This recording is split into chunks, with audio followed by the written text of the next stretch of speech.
تو اسلام کے اندر بھی میڈیٹیشن ہے، مگر ہم نے اسے سمجھا نہیں ہے، اور اس سے زیادہ پاورفل میڈیٹیشن ہے، کیونکہ اسلام کی جو میڈیٹیشن ہے اس میں مائنڈ کا پاور بھی ہے اور سول کا بھی پاور ہے، دو پاور استعمال ہوتے ہیں، اور وہ اتنی پاورفل میڈیٹیشن ہے جس کا نام ہم دعا دیتے ہیں، مگر ابھی تک اکثر لوگوں نے دعا کو سمجھا نہیں ہے۔ پیارے پاک نبی فرماتے ہیں دعا تقدیر کو بدل دیتی ہے، یعنی آپ کی موت لکھی ہوئی ہے کہ اللہ نے آپ کی عمر یہ ہے 30 40 50 60 ایئرز میں آپ نے مرنا ہے، لیکن اللہ کے رسول فرماتے دعا اگر سمجھ کے کوئی پڑھے، اگر دعا کے فلسفے کو سمجھے، دعا کی حقیقت کو سمجھے، تو دعا تقدیر کو بدل دیتی ہے۔ اصل یہ ہے کہ ہماری عمریں گزر گئی لیکن ہم دعا کو سمجھا ہی نہیں ہے، ہم نے ہاتھ اٹھا لیا میرے اللہ یہ دے دے گا، بس یہی دعا ہے۔ میرے عزیز و دوستو، دعا پورا ایک یونیورسٹی ہے، پورا ایک سمندر ہے، پوری ایک دنیا ہے۔ اگر دعا کو سمجھ لیں تو دنیا کی سب سے موسٹ پاورفل میڈیٹیشن آپ کے ہاتھ میں آ جائے گی۔ صلوات پڑھیں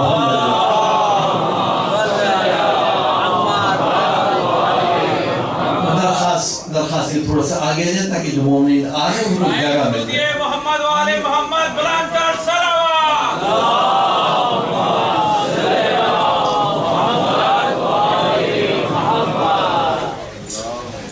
بارے دیگر صلوات پڑھ لیں۔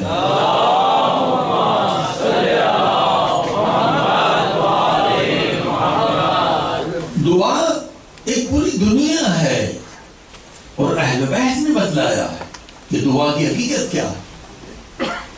دعا میں آداب ہوتے ہیں، اگر آداب ہم نے صحیح ادا نہیں کیے، ادب ہے نا، اللہ کی دربار میں جانا ہے، اللہ سے مانگنا، اس کا ادب اگر نہیں ہے تو ہمیں کچھ نہیں ملے گا۔ معصومین کی روایات احادیث سے جو علماء نے آداب جمع کیے ہیں 13 آداب ہیں، 13 آداب لازمی ہے کہ 13 آداب، آداب کی جمع آداب ہے، اس سے جب آشنا ہوں گے تو ہمیں دعا کی حقیقت کا پتہ چلے گا۔ اچھا 13 تو آداب ہو گئے، اور اس کے بعد شرائط ہیں، دعا کی قبولیت کے شرائط ہیں، جسے مولا علی فرماتے ہیں اللہم اغفر لی ذنوب التی، صلوات پڑھ محمد،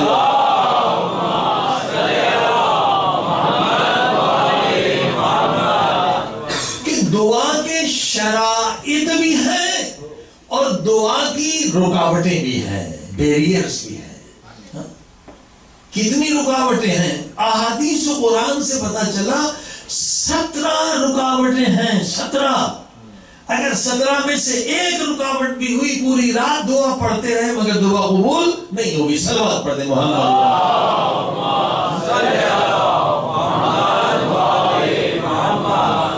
13 آداب ہیں جو انشاءاللہ ہم سیکھیں گے، اور 17 رکاوٹیں ہیں، بیریئر ہیں، دعا قبول کیوں نہیں ہوتی؟ مولا فرماتے ہیں اللہم اغفر لی الذنوب التی تحبس الدعاء، کوئی رکاوٹ ہے، کوئی گناہ ہے کہ دعا قبول نہیں ہو رہی ہے۔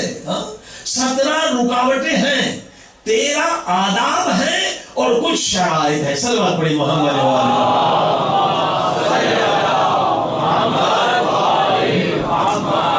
اگر یہ سب ان 10 دنوں میں آپ نے سیکھ لیا اور عمل بھی کیا، دیکھیں 2 مرحلے ہیں، ایک علم پھر عمل۔ اگر فرمایا کہ عمل نہ ہو تو علم پتھر کی طرح ہے۔ صلوات پڑھی محمد۔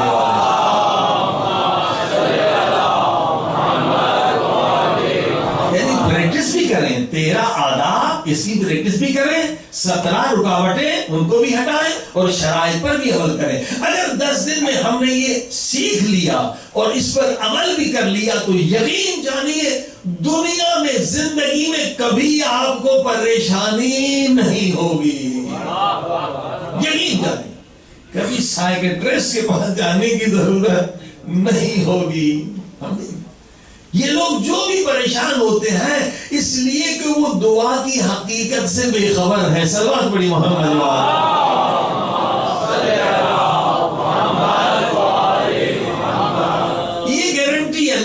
کی طرف سے، اہل بیت کی طرف سے اگر دعا کے فلسفے کو، دعا کی حقیقت کو سمجھے، نہ کبھی ٹینشن ہوگا، نہ کبھی اسٹریس ہوگا، نہ کبھی اس کی وجہ سے ہارٹ اٹیک ہوگا. تو اکثر ہارٹ اٹیک کا تعلق اسٹریس ہارمونز جب ریلیز ہوتے ہیں تو انسان کئی بیماریوں میں مبتلا ہو جاتا ہے. یعنی بہت ساری بیماریاں آپ سے دور ہو جائیں گی، مگر دعا کی طاقت صرف دنیا تک نہیں، آپ کی آخرت کو بھی بدل دے گی.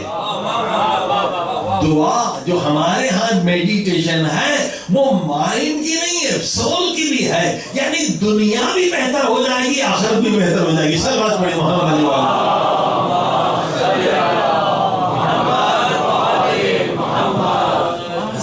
یہ سارا علم کا خزانہ اہل بیت کا صدقہ ہے.